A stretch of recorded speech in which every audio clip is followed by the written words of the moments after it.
Hi everybody, it's Isabella here from The Real You, where we empower the next generation.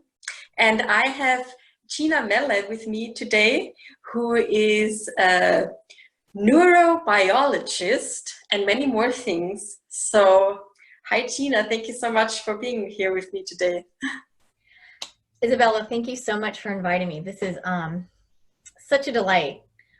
As soon as I first got introduced to you via LinkedIn, thank you for reaching out to me. I just was so enthralled to hear about what both you and Wade are doing with the Real You Academy. And it's, absolute privilege to be here speaking with you. Thank you. Thank you.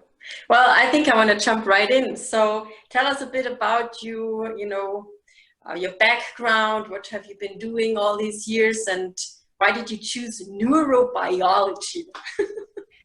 Oh, I love it. Okay, I'll start with that little last piece. So, when I was in undergrad in college, I love science. So I was biochem, cell biology, and I happened to be doing research in this as a paid that was kind of my paid job to pay my way through college. I was doing work and research as a lab tech in a research lab, and they worked on the neurons inside of a lobster, which is totally bizarre and crazy, but there's a certain type of lobster that you find in Southern California. I went to both undergrad and graduate at the University of California in San Diego. And so there's lobsters right off the coast there. And and they would use this specific animal because it has it has a stomach, and inside the stomach are these 3 teeth that munch up the food.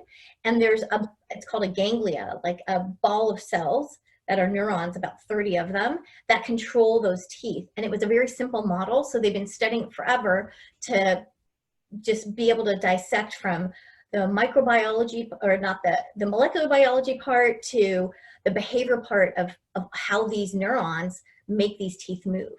And I was doing, my regular job there, and I was doing so much work that I started realizing, oh my gosh, I probably should get a degree for this. I was doing so much research under the microscope, and part of what drove me to be interested in science at all was I just love the human condition and wondering what makes us tick, and this idea of the brain and our nervous system as being a fundamental aspect of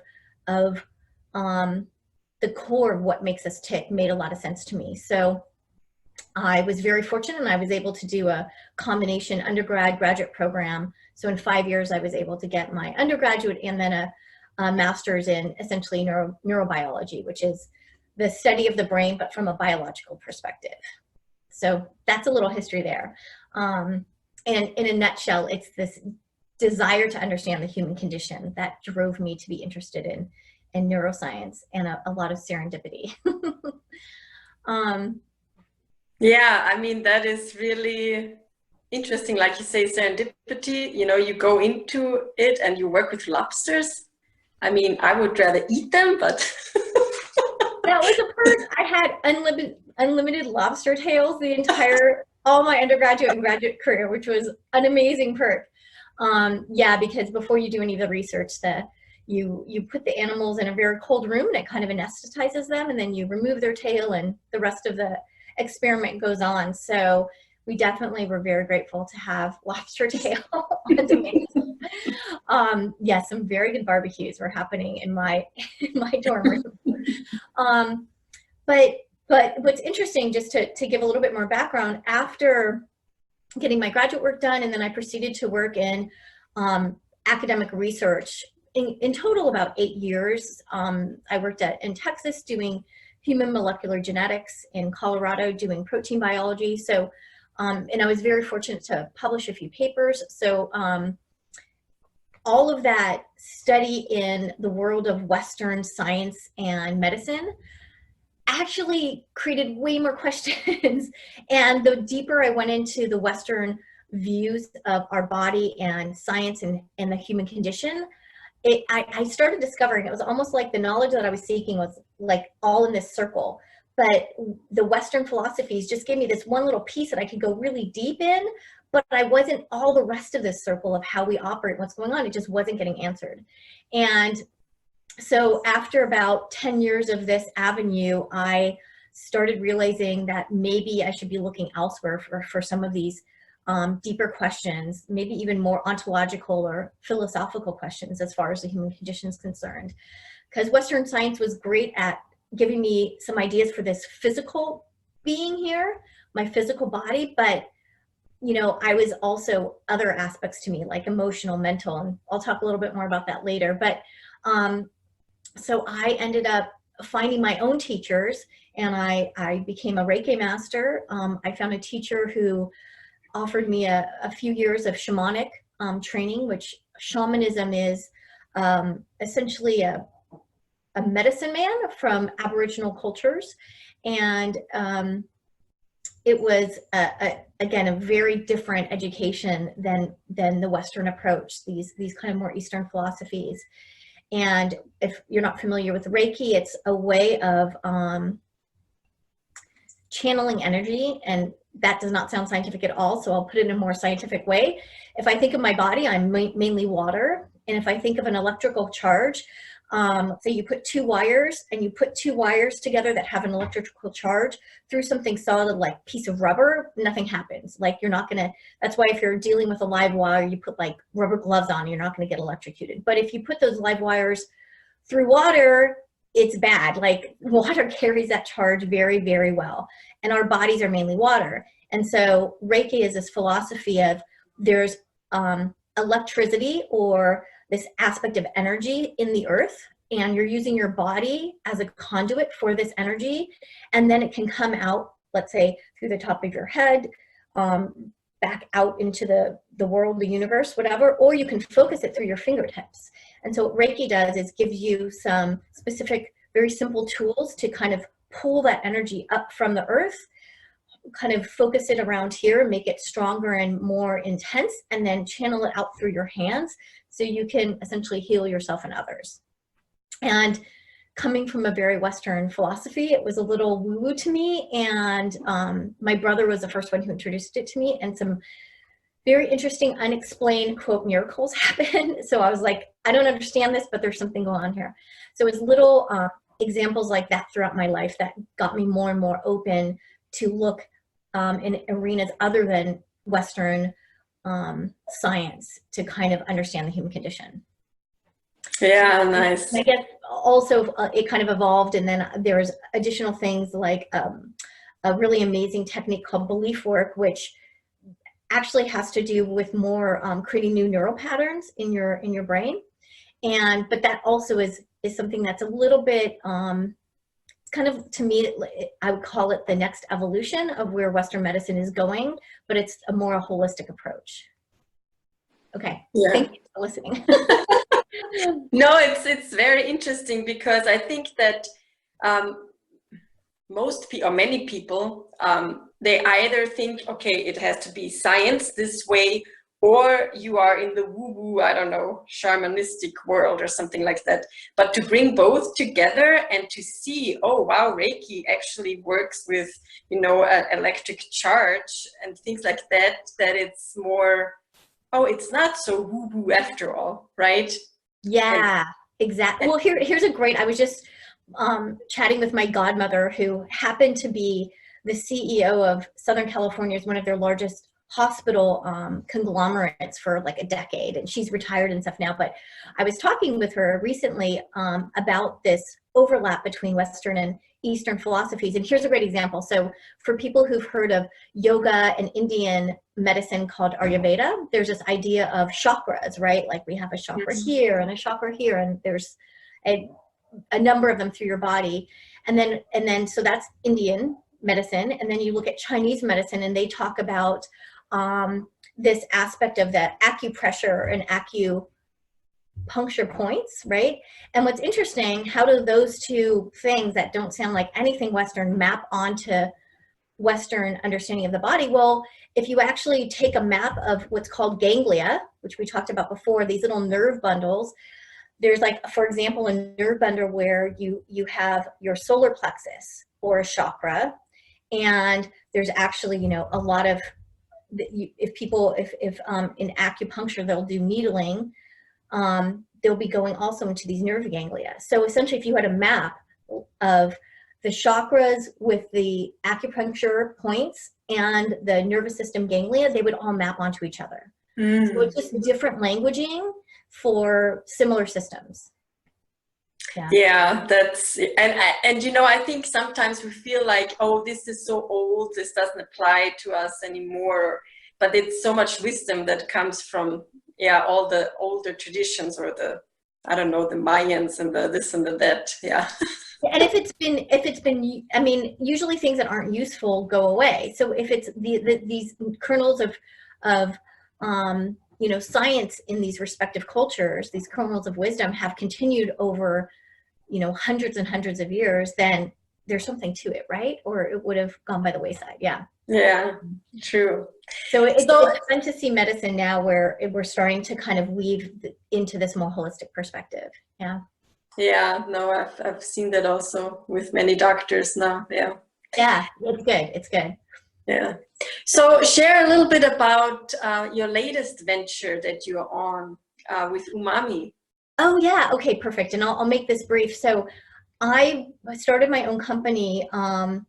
It quickly evolved into doing corporate consulting for executives, but essentially what I would do is help these individuals who were, you know, companies usually are top down, right? So the person at the top, whatever their most limiting factors are internally, that it gets expressed throughout the whole company. And a lot of CEOs are at the top because they have done work on themselves and they know this to be true. So they'll come to me to help them change their behaviors, so then it can positively affect their entire organization. And so what I would do is weave all of these different, you know, whether it's a little bit of Reiki, definitely my understanding of neuroscience and how the human body works, aspects of shamanism, I would weave that belief work into helping those individuals change their behavior to help improve their company.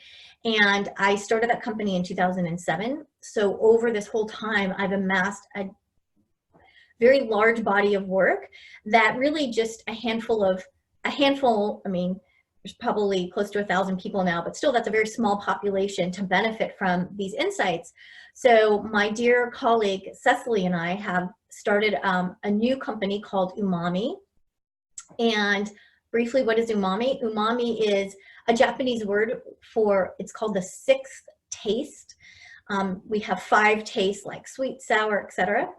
And the sixth taste is like this invisible taste. So the reason we called our work umami is we specialize in helping individuals and groups discover that invisible world.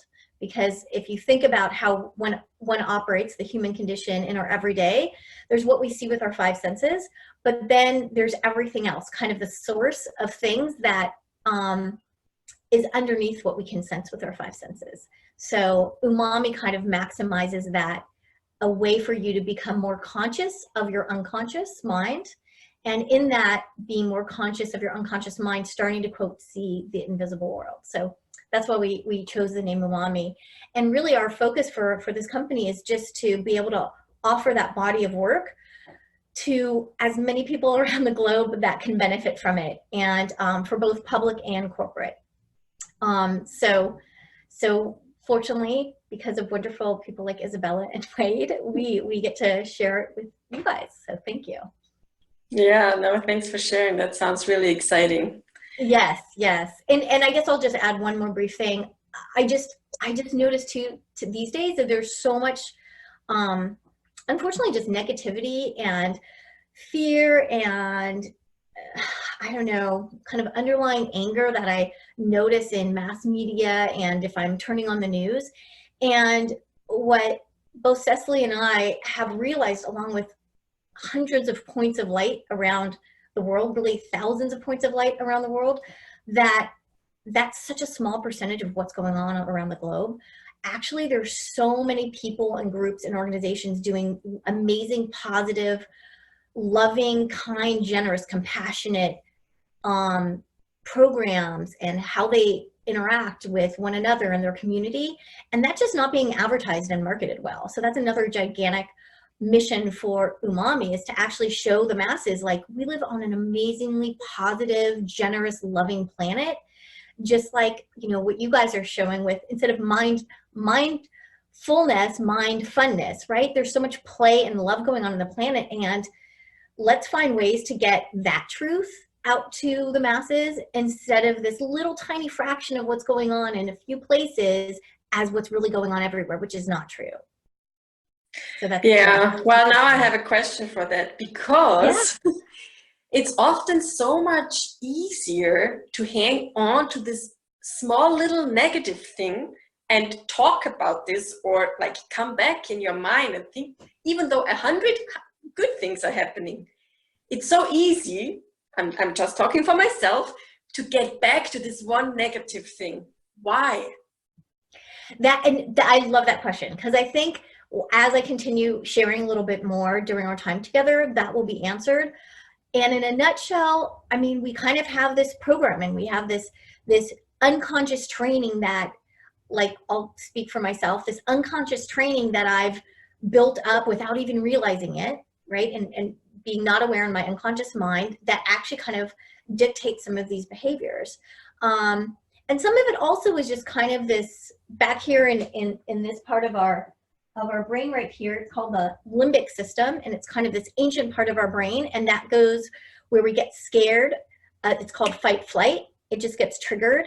And sometimes for me in the past, before I did a lot of training to help improve who I am as a human being on this planet, that would get triggered, and then I would just go into this fear mode, and that can be exemplified just as thoughts in my head, just like you're saying, that little like negative thought. And the irony and the interesting thing is it's actually easier to be happy. It's a natural thing to smile, right? Frowning actually takes some effort. It takes effort to like clench our fists, which we often do unconsciously when we're angry.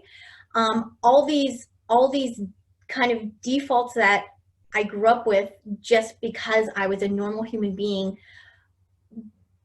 becoming aware in my environment when I was young, and that default sometimes can go and make me go back to focusing on that negative thought. It actually takes more energy and effort, and our default is actually to be happy.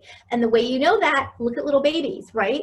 Yeah. Of course, babies are like a river running downstream. They're always taking the path of least resistance. No, you know, if they need something, yeah, they're gonna bang their fists and cry because they need, you know, milk or to be burped or a hug. But in general, their default is to be happy and playful and smiling, because that takes the least amount of energy. Wow. Yeah. Yeah. That answer your question a little? Okay. Yeah, no, just when you said that, I'm like, oh yeah, my shoulders just got a little bit more relaxed, because maybe I was a little, I don't know, tense. But doesn't it feel better? Like, it feels more energy giving for me when I can relax my shoulders. Yeah. And then that's a great example what you just did right now, right? When my shoulders are tight, I'm unconscious to it. Like, they're just like this, and I'm not thinking about it. And then when I'm conscious about it, I can go and for me right now, because my default might be this, it does take a little bit of extra energy thought to relax my muscle, but now I actually feel like I have more energy. Yeah. Yeah, no, that's good. Perfect. So, as you said, you have this huge body of knowledge and of work that you have shared with others. I'm sure there is an exercise in there that you could maybe share with us right now that parents could do with their kids, or when they are stressed, just something simple that they could remember to go to relax themselves. Well, yeah. So what I'm going to share, and by the way, just to make sure I'm being clear, that body of work, a lot of it is just what I've learned about the human condition, working with individuals and groups over so many years. So it's not a lot of the tools I have created, but the knowledge is actually just observing how people are, you know, which is, yes. I love that, because that's always true, right? There's no way of being untrue about just noticing what you're observing from somebody, and then I like documenting. So that's how I got a lot of this work. But to give an example, I'll do this one really brief exercise, and it is a way there's so many benefits to it, but I'll just share a couple of benefits. Actually, I'm not even going to share the benefits right now. I'm just going to have you do the exercise, And then we can talk about it later, because this is one that you don't want to get all into your mind. So I will share, though, just to start,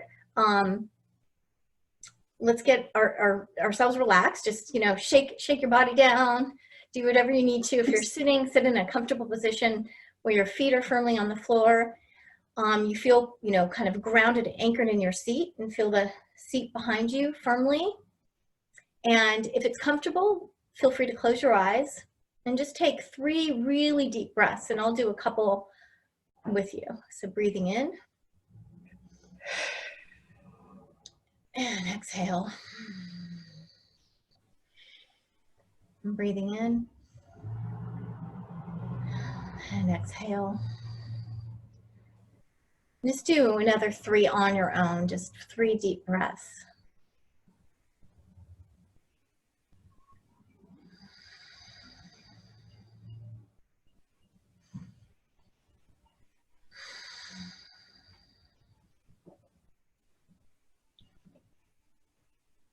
So I want you to just bring to mind, and you can keep your eyes closed if that's comfortable, or open them, but just bring to mind something that produces a great sense of happiness and joy for you.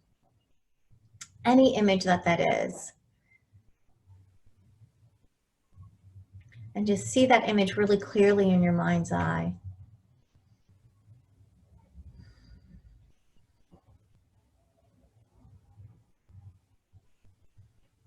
It might make you feel happy, or a sense of love or relaxation.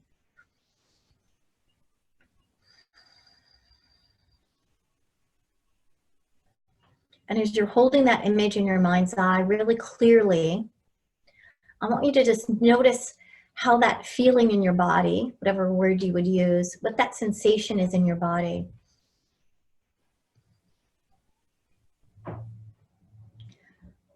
So for example, my image is producing this sense of warmth in my chest and kind of a light tingling on my arms and hands.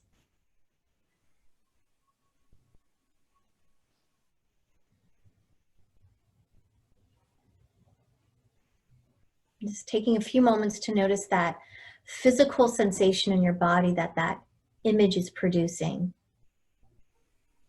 That physical sensation of that emotion, whatever that is for you.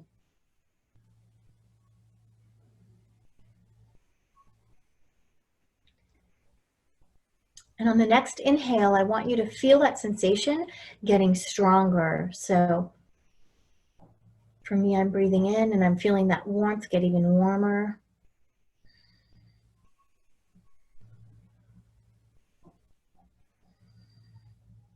And if you notice that sensation getting less, just bring that image back to mind. That was making you feel that happier, calm, relaxed way.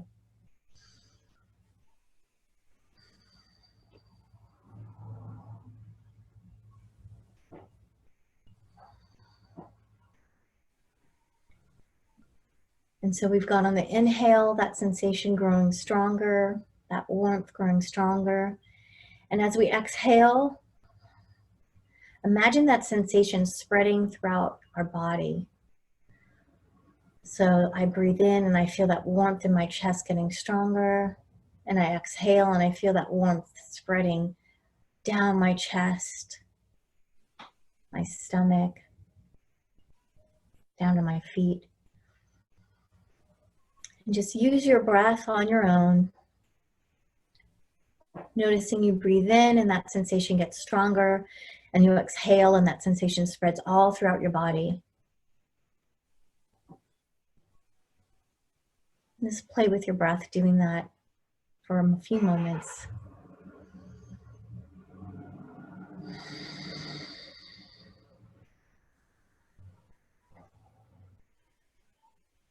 And if you ever notice that sensation getting less, just bring that image back to mind that we started with, whatever that unique image is for you.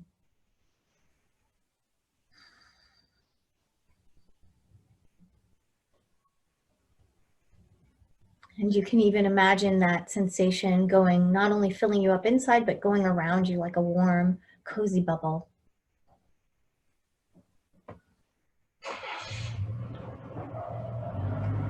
Breathing in Feeling the sensation growing stronger, exhaling, feeling it spread all throughout your body and around you, that warmth, that tingling. And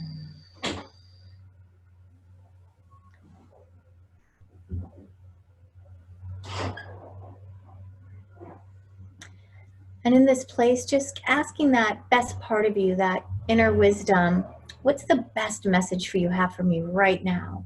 Just ask that to yourself and see what's the first thought that comes through. Just notice that. What's the best message you've got for me right now? Just asking that best part of you that question.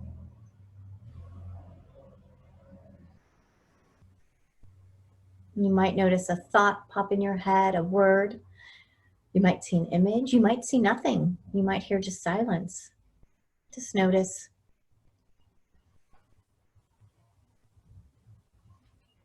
Asking your best self, what's the best message you have for me right now?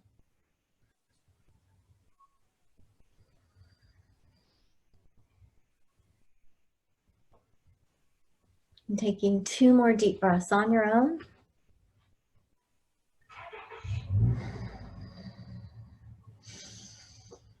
And as you're ready, giving gratitude and thanks to yourself for taking a moment to fill yourself up with this happy sensation, this positive feeling, and for asking yourself a question and getting whatever response you did. Just offer yourself gratitude for this experience.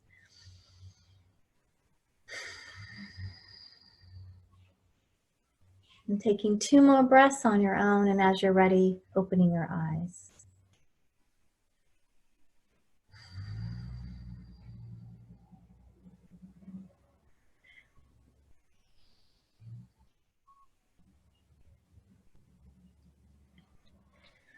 Thank you. Can I ask you what that was like for you, or what came through when you asked that question about the best message that you have right now? Sure. Yeah. So I was seeing myself singing, because that always just is very freeing for me, and I can just, I don't know. I love it. I love it. And I could tell, like, I got really warm, like, it's, yeah, especially around my head, I don't know. And then, so I was trying to, like you said, move it throughout my whole body. And then the message I got is, don't take yourself so seriously and have more fun. Yeah, I love it. I love it. Oh my God, that's so good. Sweet. Oh wait, that was so perfect. So I'm just curious, how did that message come through? Was it like something you heard, or you just knew it, or? Well, you said the first thing that comes to my mind, and it was the first thought. It was the thought. Perfect. Yeah. Excellent. Excellent. Awesome job. So for those of you who hopefully just chose to play around with this exercise, and you probably are a parent right now watching this, but this is great for your kids, because your kids are usually naturally in this state that we just created for ourselves. Especially little kids are naturally just kind of in this state of being all the time. So if anything, I learned how to be in this state all the time from just watching little ones, because they haven't built up certain systems in their mindset yet. So it's very natural for them. So practice this, and if you wanted to share with the Real You Academy, what your experience is, I think that would be great. If you're okay with that. Yeah? Absolutely. Okay, yeah, no, thank you.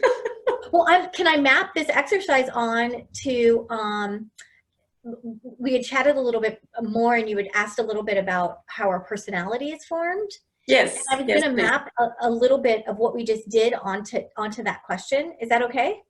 Sure, yeah, please. Okay, because I didn't want to go into some of the nuts and bolts of that exercise beforehand, because I wanted you to just experience it and not be thinking about it. So what we just did from a neuroscience perspective is we essentially, normally right now, this part of our brain is usually activated. This is our prefrontal cortex. This is where, and I'm giving a very general model here. This is a very simple model, but our prefrontal cortex is right here.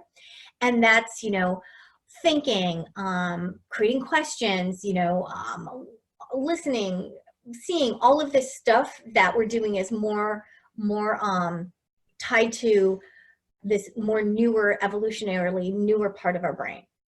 When we go into that emotional state, we're going back here, which I talked about before, that's the limbic system. That's a more ancient, older, evolutionarily an older part of our brain. That's what gets triggered with fight, flight, right? We get scared and we just go into like without thinking about anything, right? It's also where our emotions are located. Very simple model.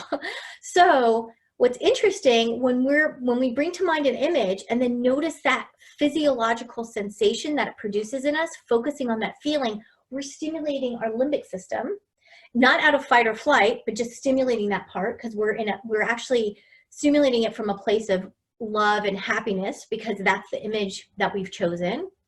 And it shuts down this part of our brain, right? We're stimulating here, so we're not stimulating here. What that does is that accesses what I call our best self, that kind of innate part of us that is beyond our personality. When you're in that place and you ask that question of your best self, you just immediately got a thought, and it was positive. It was happy, right? It wasn't a fear-based thought. Even though it's interesting, we're still triggering the same part of our brain that also is triggered by fight flight.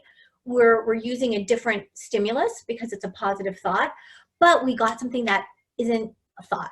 I mean, isn't having to like consciously use logic and figure it out, right? It was kind of this innate thing that happened quickly, almost like stream of consciousness in a way. Does that make sense? Yes. Okay. Yeah. So the great thing about that exercise is with practice, like I'll show you, I can do it in one breath. So I'm just chatting and using my prefrontal cortex.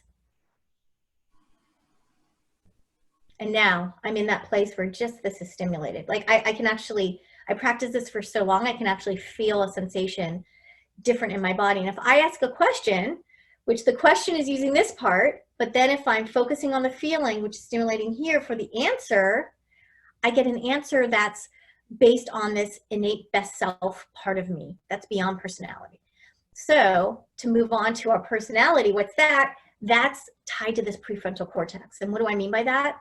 Is our personality, the way I describe it, is the view we have of ourselves based on the perspective of others.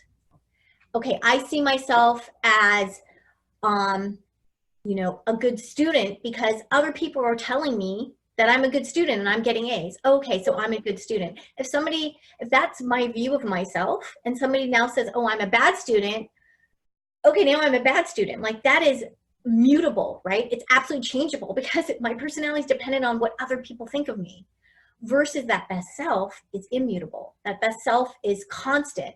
I don't care if somebody says that I'm a good student or a bad student. I'm just feeling right now whatever that truth is, independent of others. Is that distinction kind of getting clear, Isabella? Yeah, it does. Okay. Yeah, okay. Yeah.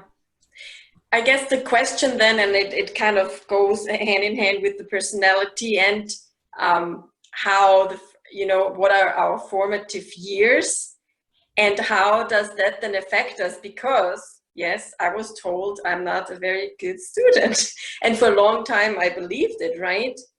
So how does that, you know, how does that affect children from an early, or how can it be stimulated better that children don't fall into that trap, or it's not, maybe not a trap, but into that thinking pattern, oh, I'm a bad student, for example. Yeah, I love that. So can I give a little model first before Sure. answering that?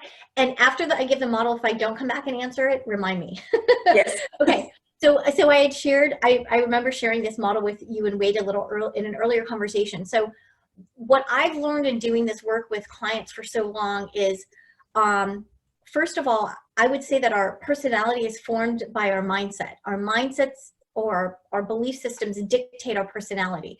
Like, for example, I'm a bad student is a certain mindset that you chose to adopt, usually unconsciously. We don't consciously want to hurt ourselves, but it dictated how you saw yourself in the world, right?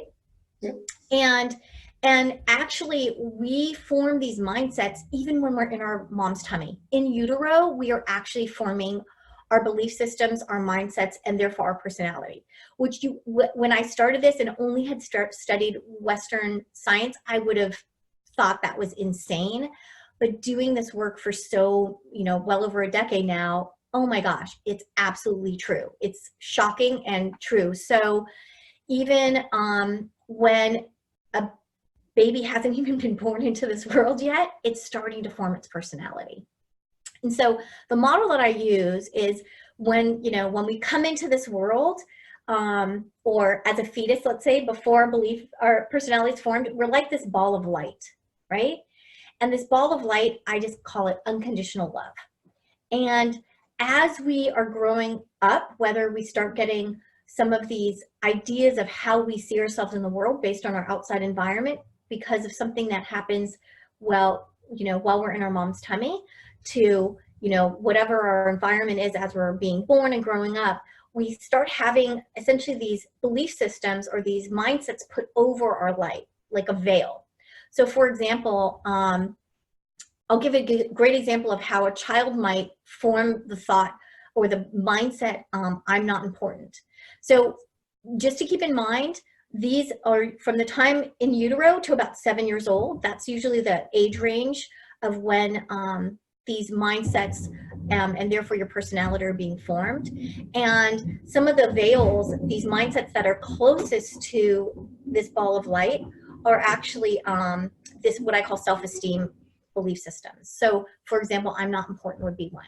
So here's an example of how I'm not important might be formed. Is like, I'm a little girl and I just drew this beautiful picture and I want to show it to mom right now. And she's cooking me dinner because she's an awesome mom and she's not buying takeout. And she's like, not that, trust me, I buy takeout all the time as mom. But anyway, so, and I want to show, but she can't look at it right now because she's cooking dinner and, the pot roast is going to burn. And so I have to interpret that in some way. So if I make myself, I can't make my parents be bad. I can't say, oh, my mom's not paying attention to me, I don't like her, that's a terrible mom. I can't do that because in an unconscious way, because of this limbic system, I'm smart enough to know that I can't bite the hand that feeds me. I'm 100% dependent on my survival by my caregiver, my parents, whoever that is. And therefore, I can't make them wrong, but I can make myself wrong. So if I'm not important, maybe that's why she doesn't have time, right? And then dad comes home, same thing.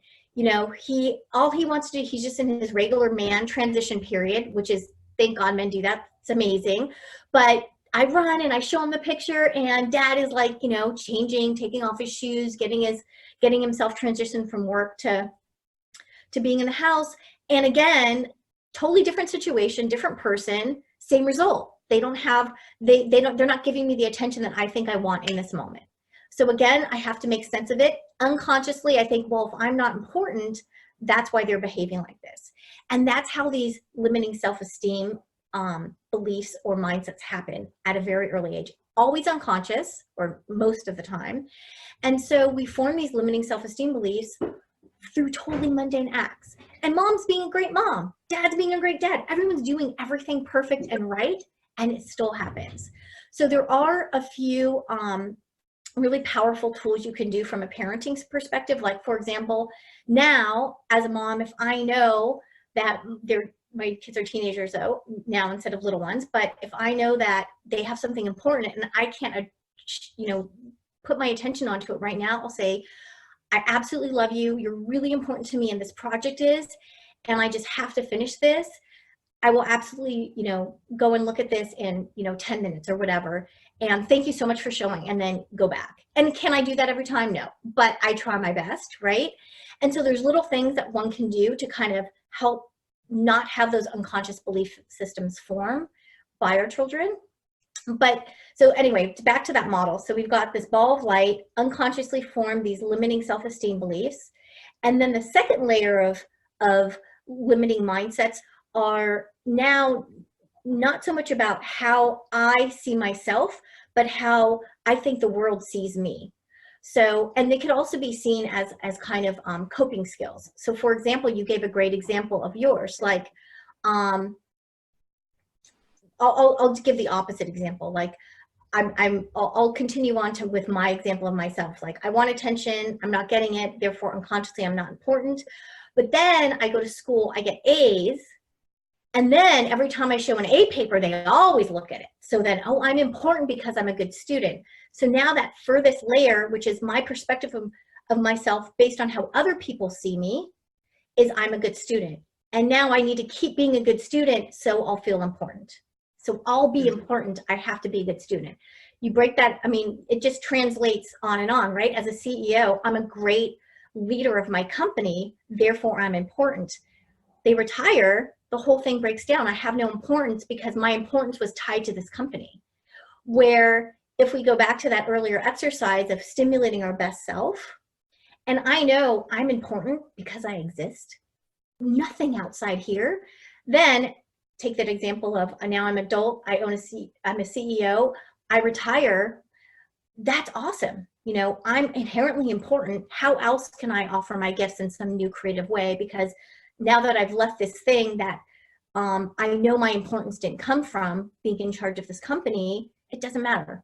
I can show this innate importance that I know I am to the world in some new way. Does that kind of help as an example? Yeah, no, definitely. Okay. And so, I mean, I kind of know because I've kind of let this stuff go. Not always, it still comes back in. So and you shared that if a parent, you know, even if the parent is the perfect parent, it would still happen that the child creates some sort of a story around it, whatever it is, right? So you probably can absolutely. Yeah, so you can probably never grow up thinking, oh, I'm all good and nothing is wrong with me. Well, I think there's some rare situations. I mean, when I've learned the story of, for example, the Dalai Lama, how the Dalai Lama was raised, I mean, at a very young age, he was taken from his family, his birth family, and through a conversation with the parents and the monks who removed that child from his birth family to be, this is back in the day living in Nepal, right? They knew that this person was a king, like their version of a spiritual leader. And they treated that little baby from however old he was, such. And there's a whole way of parenting. If you're saying from a place of non-ego, of love and kindness and compassion, like, wow, we see your value and your importance.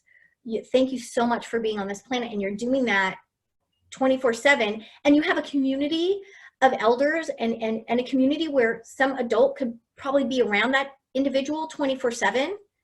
That's possible. That is not a normal everyday situation that one can create. So I'll give you a really quick example. When my nephew was like 1 or so, 2, I remember we were all cooing over him. There were 5 adults. Oh my God, he loved the attention so much. He was trying to, like, if he had toothpicks, he would have put them in his eyelids to, like, keep his eyes open. He was trying so hard to, like, keep his eyes open, even though he was so tired, because he loved the attention. So not even 5 adults surrounding an infant can give the attention, enough attention to the child as they perceive they need moment to moment. So it's impossible, right? Mm-hmm. And I think that there's a range based on, because now I've done so much personal work on myself. Me being a parent to, like, a little infant would be so different than, you know, being a parent to a little infant when I was in my 20s, not knowing all of these tools. So I think there's a continuum, like implementing some of these tools as parents and doing work on myself as a parent. That's the most important thing. That's another thing is my teenagers, oh my gosh, they are my absolute Buddha teachers, because when I get triggered, they're my mirror to be like, oh, Gina, you need to work on that. They're triggering you, not because he's being an annoying teenager. He's triggering me because I need to learn that and work through that, whatever that little glitch is in my life. And that's, I think, the biggest way I can choose to be a better parent. Yeah, no, definitely. So actually one of the questions that one of my moms had was, so if there are obviously things that happen through the first 3 to 7 years, of your life, that of the child's life, that you as a parent then think, oh, maybe I should have done this or that. Will it be just, can you do something proactively with the child for them to process it, or, you know, not to grow up then believing all these things that you think you maybe done wrong during those first few years? I love that question. Wow. And that is like an amazing mom question, because to me, that question shows, again, this is my belief system, my interpretation, how this woman wants to be such an amazing parent and like love her child so much that she's asking what she can do. So kudos to you, ma'am. I mean, all I can say is what I've done for myself. So one, I can model as best I can for my child today. So self-care, self-love, being kind to myself, choosing to do, you know, whether it's this exercise that I just shared with you or MindFUNness, right? Do those with them and on myself as much as I'm supporting my child to do these creative mindfulness things, MindFUNness things. That's a big piece, because then I get to model, regardless of the past, today I'm modeling this new version of me, right? And unconditional love for myself, kids learn through modeling. Like what they see is what they do later. It's not necessarily the words as much. The words of kindness and affection and all of that are super important. And if it's like, if I say don't smoke and I'm smoking, the likelihood of them smoking as an adult is going to be high, right? Yeah. So I can just share a few things that, as far as, I've also had pretty not good trauma as a kid, and you know, did a lot of stuff for my own personal growth as an adult, because a lot of times trauma, our personalities are so smart. They want us to survive in the everyday world. So our personalities will often, if there was severe enough trauma, mine happened as an infant, it will help us not remember that stuff until we have the capacity as an adult to actually heal it in an effective way. So I, you know, as an adult was able to work through a lot of this stuff and didn't have any memories of this stuff until my 30s, right? So regardless of what happened to this child in their past, some of the things that I can say that I've done that are really helpful, there's something called EMDR, which is essentially something that takes advantage of eye movement back and forth to deal effectively with post-traumatic stress. So that's one tool. And I'm a neurobiologist. I'm not a therapist or anything like that. So these are just things that I've done on myself to heal my trauma that's worked. So EMDR is one. As far as communicating in a way that's effective for my partner and my child, there's a great book called The 5 Love Languages, and that is amazing. So another great way that produces fundamental unconscious safety in a child is when both parents are getting along. So if you're divorced, I'm currently married to my partner who's divorced from a previous marriage. It is what it is. You do your best to get along with that person. And if you happen to be in a situation where you're with your partner, oh my gosh, children seeing parents getting along, loving each other, it's the most fundamental aspect of safety for them, because they always are, again, unconsciously aware that if my caregivers are having issues, I'm going to die. They know they're not big enough to take care of themselves. So the irony is, like, two parents getting along can produce the highest level of safety in a very unconscious, fundamental way for a child. So along those lines, that book, The 5 Love Languages, I know, for example, that my first love language is physical touch. Second is words. Third is time. Fourth is gifts. 5 is service. My partner happens to have the same order, and except for the last 2 are switched. It makes it so easy. So when we love each other, we just naturally say, I love you. Versus if, for example, my partner had a love language of service as their first and me of words, I say I love you, and they don't say I love you back, they give me a cup of coffee, right? So knowing that is so important. And guess what? It's the same with our kids. our children might not have the same love language as us. So paying attention and learning what that is for them, and noticing, oh, when my kid is taking out the garbage, he's actually saying he loves me, even though he's a 17-year-old boy and doesn't use those words. That can also be like an amazing way to create the strongest foundational support today, even though something happened in the past.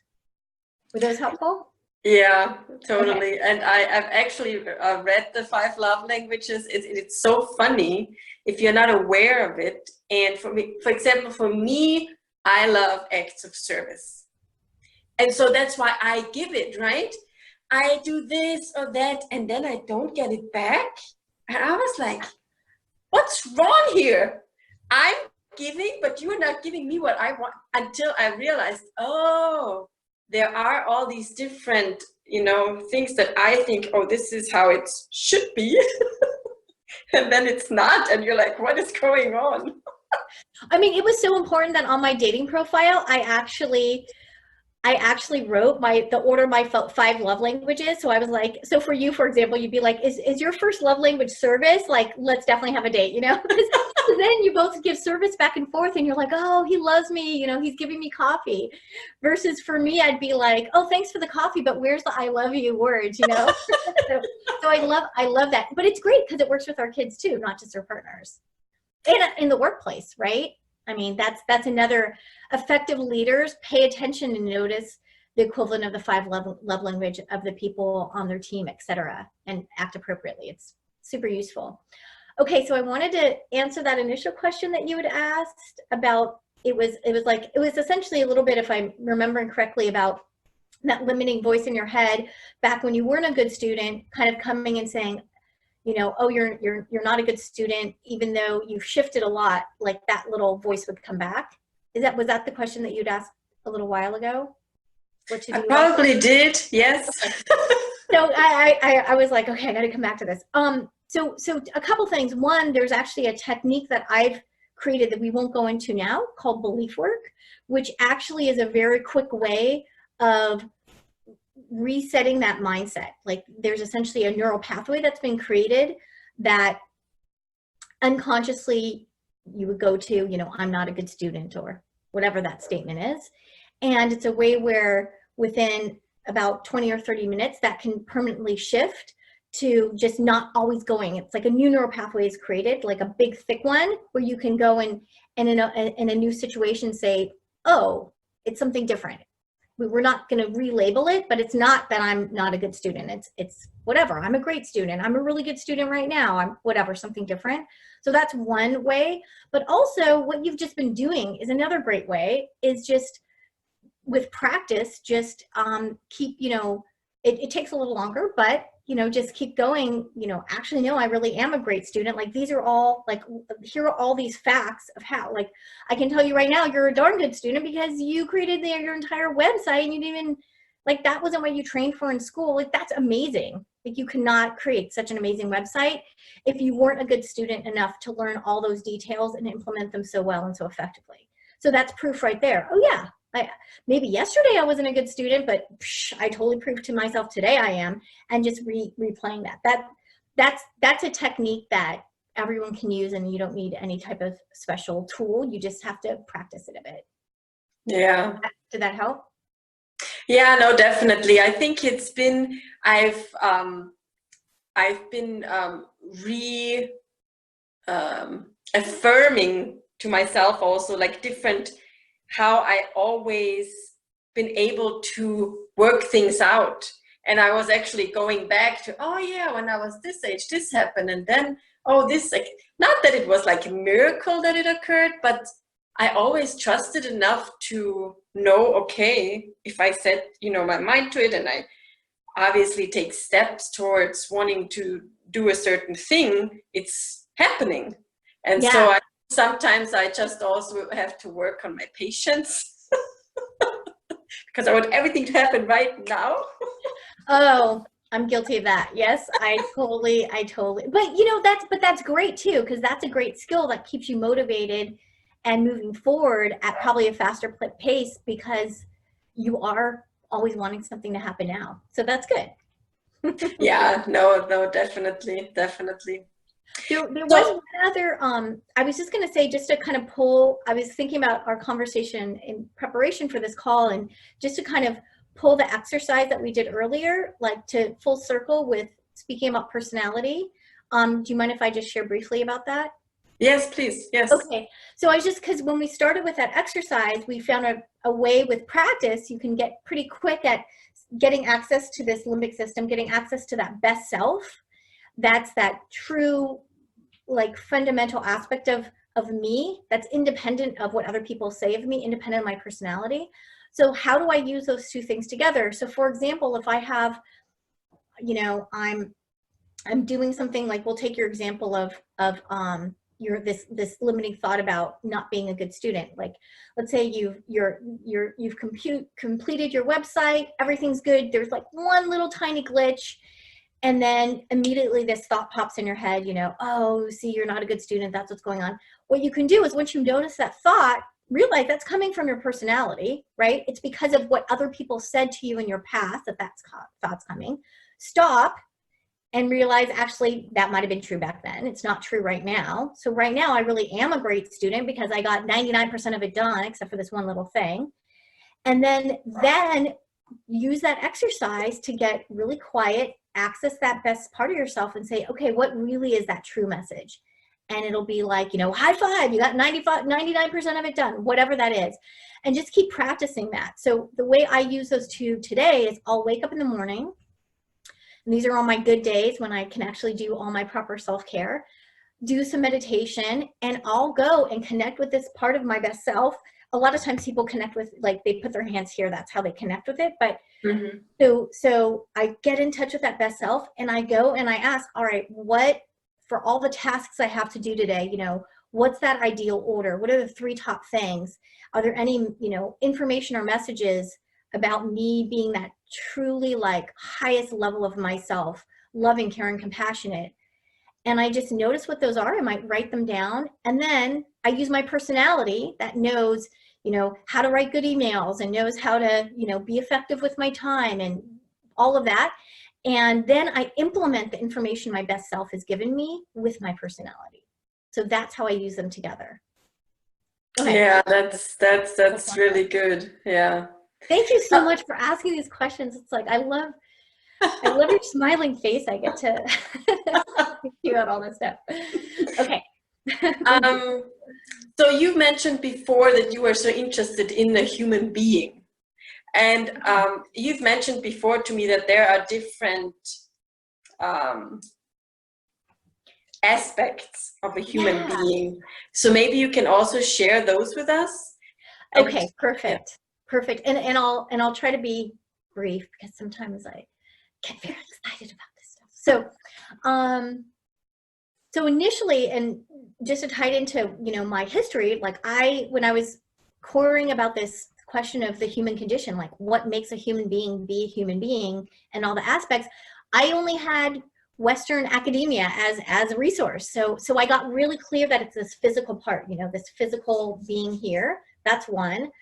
And the more I dove into trying to understand who I am and my history and learning from others, I realized there were a few other aspects. So one is my mind. We've been playing around with that a little bit, like mindfulness, MindFUNness, that exercise I just did. We're using our talking about mindsets. That's all this mental component. So physical, mental, emotional. That's another key component. In that exercise, we were using our mind to create an image that produced an emotion that we actually noticed in our physical. So that exercise actually used 3, for example. But the emotional component is another. That's super important. And emotional intelligence, for example, is like very a big area of study, especially in the corporate world. And so we got physical, mental, emotional, and then what I call the spirit, or this best self, like this aspect of us that's just fundamental, that's beyond our personality, that's just kind of my true north no matter what, right? So physical, mental, emotional, spiritual, and then the 5th is community. How am I interacting with you right now, Isabella? Like, how am I in my family, you know, in my neighborhood, all of that. So for me to be a whole human being in balance and harmony, I need to be being careful and kind and compassionate to my physical body, to my thoughts, having positive thoughts, to my emotions, choosing to notice if there's a negative emotion, what's the information there, what's trying to be said, how can I tweak it, and then choosing purposefully to have to feel in a positive way. Like, that's a choice. Knowing that nobody makes me feel anything, I actually choose to feel something myself. Even if I'm not aware that I'm making that choice, it's always me that's choosing to feel something. Also, it gives a great level of personal empowerment to have that insight.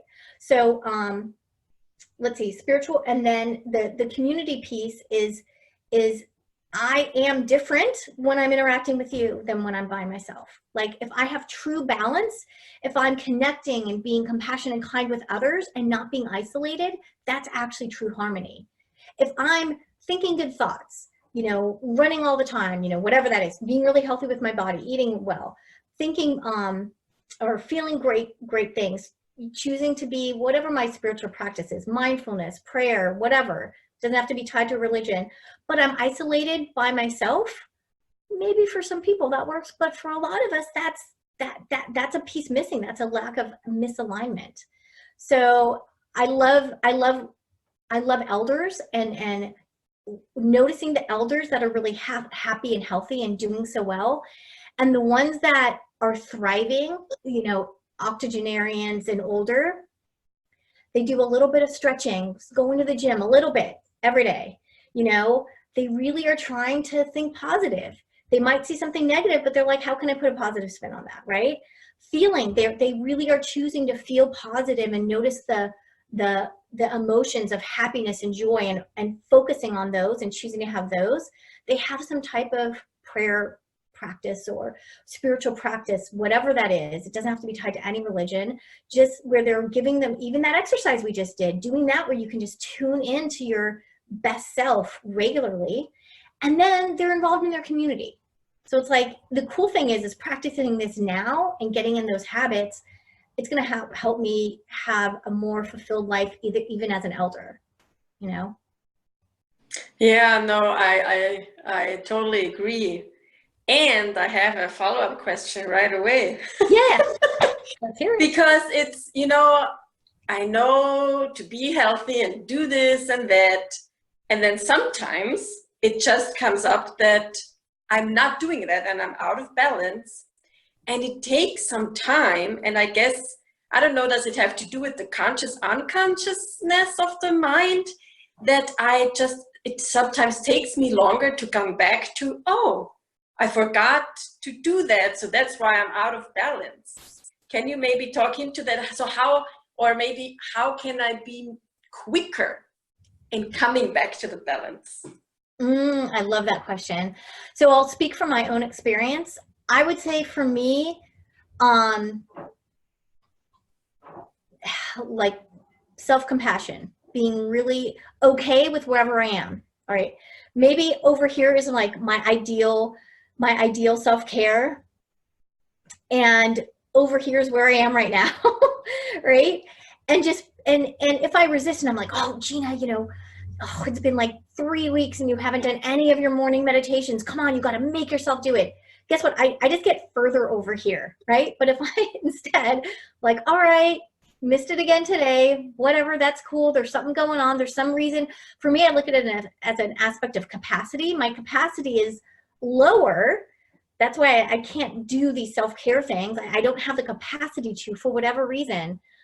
You know, we have our kids every other week. And so 2 teenagers 1 week, no teenagers another week. And my capacity absolutely is lower when the kids are here. There's so much more going on. And so self-compassion sometimes can be like, all right, when the kids are here, like, no meditations in the morning. That's totally okay. So I just find ways to be okay with where I am. And as soon as I do that, I automatically, in an unconscious way, just like get a little closer to my ideal goal here. I don't know if that helps, but that's what's worked for me. Because when I resist, that's telling me that there's a lack of alignment from my best self with what's going on out here. And when there's true alignment with my best self, with my activities, I'm automatically in this ideal place. Right? Yeah. And I have more capacity, so it's just easier to. I just naturally wake up at 6 in the morning. I don't have to set my alarm. Because if I set my alarm and I'm tired, then the whole day is really bad. But if I can somehow, you know, do the prep the night before, and it's easy to wake up on my own, it's different than forcing it. Yeah, and I really enjoy how you shared about, you know, having your children around and how that's so much more, there's so much more going on. And I'm sure parents sometimes feel the same way, where there's so much going on and they feel like they are not doing their practices. And then if you're really hard on yourself, how you actually get further away from what you want or from your alignment than actually getting closer. Yeah. It's so true. And I love how some of the tools that you offer for MindFUNness, they're similar to for the mindfulness techniques that I'll teach my clients. Is a lot of times I'll do my meditation practices, mindfulness practices, anytime I love getting stuck in traffic, and I love red lights, because I actually have a moment. Like I don't have to space out. I'm not closing my eyes when I do my mindfulness. I'm just noticing my breath, being really calm. And when I'm focused on one thing, whether it's my breath or a positive image in my mind's eye, the prefrontal cortex is shut down. That's mindfulness. That's getting you into this state of tuning into your best self. And so I just practice it anytime I can. Or like my dear friend Cecily, I see her, like she's, you know, in the kitchen, you know, helping me cook, and she's like doing her stretches or like doing little, you know, push-up things on the counter. She's just like finding, you know, anywhere we can throughout the day, these little opportunities. And then it's like, okay, so I didn't have, you know, my 30 minutes to practice my sitting quietly in my little space. That's fine. I found something close to it in these little moments throughout the day. Yeah, I agree. I actually, what was it, yesterday? I don't know. I was at the grocery store and I picked the line that was the slowest for some reason. And I was standing there and I was watching the dialogue in my head. You should switch. You should go over there. This is like, you don't have the time, you know, all of this. And I was like, I can just stand here for a minute or two, whatever it takes, and was able to observe it rather than really get involved in it, like, oh my God, and why is this person not hurrying up? It was really funny, actually. I love that. Well, and the funny thing is, by me loving red lights, the irony is I a lot of times won't get them, because I'm like, yeah, if I get a red light, I get to do like my few minutes of meditation, and then they never come. So then if I did need to get somewhere fast, it works out. It's kind of like a win-win, you know? True. So I love your story of standing in the line, because you could make the most of it, even from having this meta perspective of noticing your back and forth, which is so useful.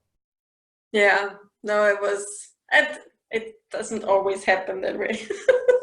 Well, and when I remember when we were speaking last time in preparation for this call, we had talked a little bit about tying this aspect of the unconscious mind to that theory of the 5 aspects of the human being. So the one thing that I would say, our company Umami, like our expertise is this aspect of the unconscious mind, of helping an individual or a team or group of people to realize when something's unconscious and dictating their behavior. So for example, I know it's great for me to have that 30 minutes in the morning, start my day off with a meditation. Why am I not doing that? Like, so I actually went from just not doing it and not even noticing, oh, I skipped it, to like, oh, okay, Gina, you just skipped your meditation 3 days in a row. What's going on? Now, instead of being like berating myself for being negative, I'm choosing, I went ahead and noticed what was going on initially unconscious, bring it to my consciousness, and then kind of play around, and I'll go in and ask that best self of me, like, what's going on? Like, what's happening that's having my capacity to be low? Why am I not doing the meditation? Is there something else that's wanting? Is there some fear in me? Is there something that a lot of times I notice for me to have an emotional like cry or something, it usually happens unconsciously first. There's something building in my unconscious until I'm aware, and then I need to like do some type of emotional release, cry, have my husband hold me, like whatever, and then my capacity's back up, right? So there can be so many reasons of what's going on at an unconscious level that can help bring that balance to the, you know, physical, mental, emotional, spiritual, and community. But I just have to start being inquisitive and asking the question. We played around with maybe this tool about if we get angry and what to do as a parent and with our kids. Do we still want to discuss that, or are we running out of time? Sure, yes, please. Yeah? Yes, go ahead. So I gave this great example. So as I was a single daughter with 3 brothers, so growing up as a kid, boys modeling anger was modeled really well, but girls modeling anger, I had no experience with it. So I had to learn how to get angry as an adult. It sounds really weird. Like I was definitely a type B, follower personality, and would be super passive aggressive because that I didn't have any other tools. This is when I was younger, and upon doing all this personal development and work on myself and Eastern, Western trainings, I found how to actually notice, oh, I'm angry because my jaw is clenching really tight and my fists are clenching. Like I would look down and have little lines from my fingernails and my fists. And I was like, oh, that's what I had to see to notice that I was angry. Because I didn't have the practice noticing what the emotions were in my body, and I would not be able to sleep at night because my jaw was so tight. So that was my first knowing, again, like probably in my 30s, oh, okay, that's my body telling me I'm angry. And then over more years, I learned how to let go of that anger in an effective way. So for example, what my husband and I do these days, we live kind of close to a little bit of a beach, and we'll walk. If something happened during the day, super angry, we just, can't be yelling at the person on the other end of the line or somebody, it's just not appropriate social behavior. So we just notice, okay, I'm really angry. I'm going to act in a socially responsible way right now.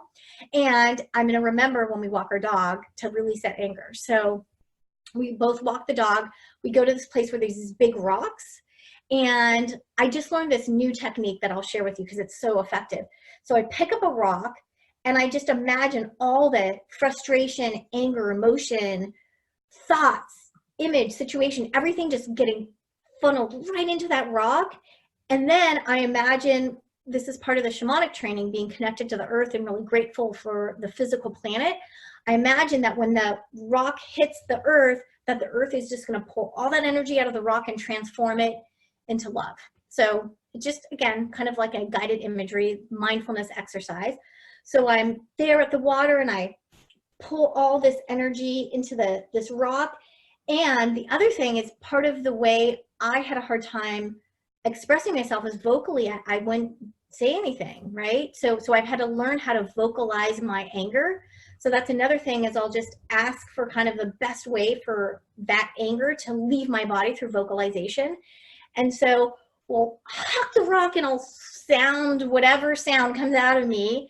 And a lot of times just one rock to get that whole thing out, because I've just done this little prep, sunk into the water. And that last section, by the way, my dear friend Chris helped me do that part about getting the energy in the rock and having the earth absorb it. I love that.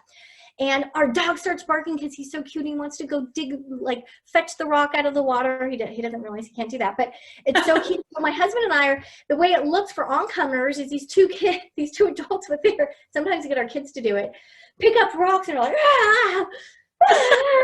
and the dog is ruff, ruff. It's probably like a total scene. And if people are trying to have a quiet time, we actually will find a different place to do it, but it's so effective. And then we're modeling for our kids how to get in touch with your anger and get it out of your system, because if it stays in my body, it will produce disharmony. It will produce some type of something ideally not that good in my physiology, in my physical body over time. So I want that stuff out of me as soon as I can. So that, and then the other thing that's great is, if you notice, I love learning from my dog. So if he smells something that's kind of like alarming, or he hears a loud noise, he does a body shake. He just shakes his whole body. And I realize when little kids, when they're really small, that's what they do. That's what a tantrum is. They're shaking all that anger out of their body but as we get older, socially, it's not appropriate to, right? So if I'm scared or angry too, especially in the moment, sometimes I'll do this in front of like a talk, and I'm like, okay, I'm a little nervous getting up here. I just got to shake. And I just like shake in front of the audience, and everyone starts cracking up, and it's kind of actually a great icebreaker, but it gets me all that stuff out of my body, and now I'm grounded and I can, you know, really proceed effectively. So modeling this to our kids is great, and then learning from our kids because they're already doing it. Like they haven't been taught or forgot how to do it. That's what happens when we get older. Thank you. Yeah, I really love that, because for the longest time, I grew up in a very, let's always pretend everything's great kind of, you know, environment. And to really effectively express, or like go and punch a pillow or do something, or like go outside and like run or do something to just get this, because, you know, sometimes it's nice to say, oh, just sit and feel your emotions, like, yeah, whatever. And sometimes it's not very useful, right? If you really have this angry emotion in you, to just sit and just, it's usually a bit challenging. But to do something that doesn't hurt somebody else, or, you know, why not? Yeah, because it's in a socially responsible situation, right? Like I'll go, you know, later in the day to this place that's totally different from where the event happened, and release it. And sometimes, because I've had a practice to get in touch with my anger, sometimes I can't access it. I have to go back and actually remember what happened earlier that day that made me so frustrated, to like feel the anger and be able to do that. But it really is so effective. And sometimes what will happen after I get angry and let myself emote emotionally like that, yelling or being physical, I'll start crying because there is that emotion underneath. And when I'm sitting with, when I let that out physically, then I can actually be with whatever's the next layer of emotion underneath that situation. And that's great, because then if I let myself cry or laugh or whatever, I'll get to whatever is underneath until all of a sudden there's just nothing there and it's totally out of my system. Yeah, no. Crying is awesome. Oh my God. It's like, oh, the way our body reboots. There's a great saying. When our best self is truly connected to something in this most intimate way in our outside world, the tears are the way that our soul is meeting that situation, like physicality and emotion combined. It's like water and emotion in this little drop. It's kind of, and it's salt water too. It's amazing. Our bodies are incredible. Yeah, no, you know, and it's really funny because so I grew up as youngest child of 5, right? And I always was the crier. I always was crying. Everybody always, oh, here she goes again. And I would feel really bad about it. Aww. Because I was like, oh man, see, but I couldn't also hold it back. It just, you know, that's how it was. And I don't know what shifted. And I'm still crying, you know, because of whatever reason.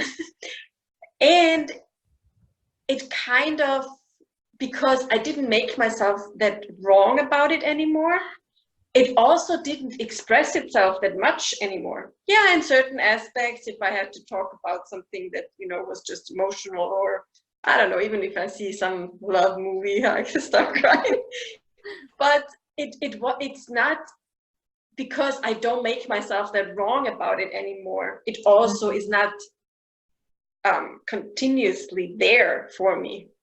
So that's a great example of self-love and self-compassion, creating the natural situation where you're kind of getting that result that your unconscious wanted as a kid. You didn't have to force it, you just allowed it, and then it went to that kind of natural, more harmonious pacing or spacing, you know? Yeah. I love that. Oh, that's beautiful. That's a perfect example of what we're talking about. Yeah, so I mean, I have 2 more questions, unless I missed something. Did I miss anything? No, I think that sounds perfect. No, we did. I'm looking at the time. I don't remember exactly when we started, but I think we're doing pretty good with the time too. So ask away. I'm all ears. Yeah, so I have 2 questions that I asked, again, 2 mothers, if they had anything that I could ask you. So the first one was, how does mindfulness breathing affect our body? That's such a great aspect. I mean, a great question. So first of all, I love when people go and say they can't meditate. I love when people say that, like, oh, I have ADHD, I can't meditate, because they are imagining meditation or mindfulness in this like very specific way, right? Like sitting down, being still in this one place for a long time. No, when we just take a breath, breathing in, exhaling, right? There's a natural pause after my inhale before my exhale. That is what your mind is doing in that space is the same as meditation, as practicing mindfulness, right? So we're naturally being in a pause of meditation within every single breath, which is amazing. So our bodies are naturally meant to be in stillness for brief moments. The other thing that kids do this all the time, you can notice if a kid, they're spacing out. No, they're allowing meditation to be done on them. They're allowing mindfulness to happen to them. And so when they're spacing out, and now I allow myself to do that. If I'm sitting around, and I try to not do it when I'm conversing with somebody, but if I notice I'm starting to space out when I'm talking with somebody, if it's appropriate, I ask for just a moment, because that's my body saying something's going on here that I'm not able to absorb it all. I just need to pause for a moment. And so it's from what's going on for focusing on our breath in mindfulness, that's the same as this natural pauses that happen, or the same that happens when we kind of space out. It's our brain just choosing to just be a little still and quiet. Instead of having this prefrontal cortex being stimulated, it's like, hey, let me just chill out. Let me just stop this from getting stimulated and just be.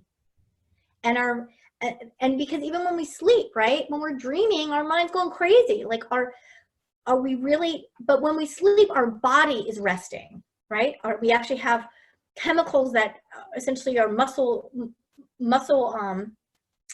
what's it called? They essentially paralyze us a little bit. So that's why you don't get up and walk around acting out your dreams, right? Our physical body actually gets deep rest when we're fully sleeping. But our mind is like active and dreaming, right? So our mind has to have the equivalent of deep sleep and rest. And mindfulness, whether it's paying attention to your breath or doing any of these exercises that we've been talking about, that's what produces that natural rest. So when your kids are spacing out, like, let them space out for a little bit, right? I mean, there's good reasons why kids space out in the current educational system that we have, because it's not designed for the way that children's minds work, well, even adults. So I think did I answer that question about, kind of what your brain is doing? Yeah, no, and thank you so much. For the first time, because I've also been spacing out, I guess, and I always made it a bit wrong, to be honest. I was like, come on, now get back on task or something like that. I never thought about it like, oh, maybe I just need a little mind break or so, That call it a mind break. Exactly. And it's interesting. You'll notice you'll have a lot, if you just allow yourself to do that, you'll be more focused and have more energy right after. And that's why, that's why I love, kids are such great teachers, because these veils, again, these veils don't really fully form, so to speak, until we're 7. So that whole time growing till 7, we're like my dog Cody, in a sense. Like, my dog Cody doesn't have these limiting mindsets that are making him like double think how, oh, I didn't get fed on time, does that mean something, are they angry at me? No, he doesn't have any of that. He just is like, oh, okay, there's food, this is awesome. Oh, there's not food, I'm hungry. He's like always living in the moment. And that's the gift of kids. Like, they haven't had these veils, these personalities, belief system, mindsets been kind of fixed around them. So they just are naturally flowing with this infinite love that comes from all around us, through them and out. And they're great teachers. Like, if they're spacing out or eating whatever, it's just because that's what their physical body and is really calling for. Yeah, no, thank you. And so let's see that question. Yeah, love that. So the other question is, does mindfulness help to rewire connections in the brain even after trauma? Oh, that's a great question. I would say, okay. So Yes, and in specific ways. So one thing I would say, for example, EMDR belief work, there's some tools that can really, especially for big trauma, can really be really, really effective at rewiring the brain fairly quickly. And mindfulness is also great. Why is mindfulness great? Because it's called resilience. It means the ability for our mind to get back to like a baseline of calm. In that exercise we did earlier, where you were really just doing that breathing and feeling that emotion in your body, there was a sense of kind of calm ease. You know, when you were saying, Isabella, that you were feeling kind of warm and tingly, there was just like sense of calm ease there. That's being centered. And when we focus on our breath and mindfulness or do any of these other tools, you're also getting to that place of center, access to your best self. And in that place, the more practice you do that, the more you build up resilience, which means when you get off center, you can come back to that place because you've just been practicing it. Now, from my own experience, when I kind of was doing all my personal development and learning all these things all at the same time. So I can't necessarily say, you know, mindfulness, for me, it was an effect of the trauma that happened when I was an infant, translated as to post-traumatic stress as an adult. And I wasn't even aware of it. Like I kind of realized that later, doing more and more work on myself. And I was learning mindfulness about the same time. So I can't tell you exactly, you know, what was the most beneficial, but I can tell you after doing a few sessions of EMDR, the behavior of like leaving my body without me knowing stopped, right? But for mindfulness, I remember, well, anyway, it was something that took a practice and practice. But now what I can say is, because less things make me be in that place of post-traumatic stress these days.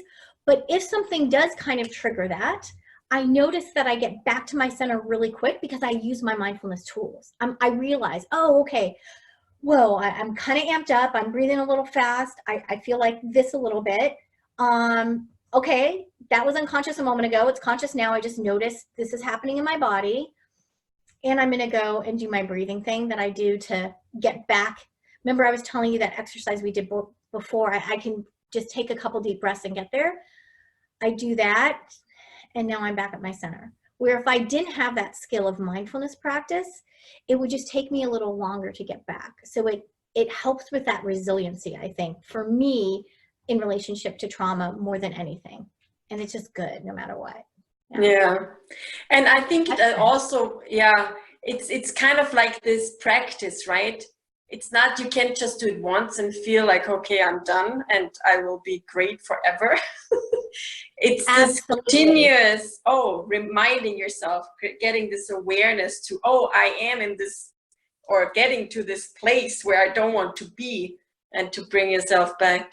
Yeah. It's exactly, it's an entire process that, because I've practiced, I can actually notice all these different places that my mind goes and my emotions go, my physical body goes, from before not even noticing, being like, I got triggered, to now, okay, I'm noticing I'm triggered. There's a way with mindfulness where I can actually kind of slow that whole process down, where I can notice all the steps, and then now consciously choose to be in place of center. I mean, that's the gift of mindfulness, is what was previously unconscious, you're now bringing conscious awareness to, with control, with purposeful intention of, I want to be in my centered place.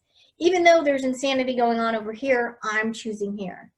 And the great thing is, when I choose to be centered around my kids, their behavior shifts. When I'm amped up, I'm a mirror. They amp up. If they're amped up and I'm like this, I'm a mirror to them, and they're like, right? Yeah. True. Wow, that's so great. And vice versa. Sometimes like they're the calm and I'm like, oh, okay. I thank you for modeling that. Yeah, no, perfect. Well, thank you so much for your time, Gina. So much value and everything. One last thing. Yeah. How can people find you online? Oh, excellent. You know, I'd say The best way right now is my email address. I'm going to just give you that because we do have a website for Umami, but it's not officially live yet. So I'll go and spell out my email address, and then I don't know if there's any written component that's tied to this. Yeah. I'll say it and then I'll spell it slowly because it's a little long. It's Gina Maria Mele, MS @gmail.com. So that's GinaMariaMelems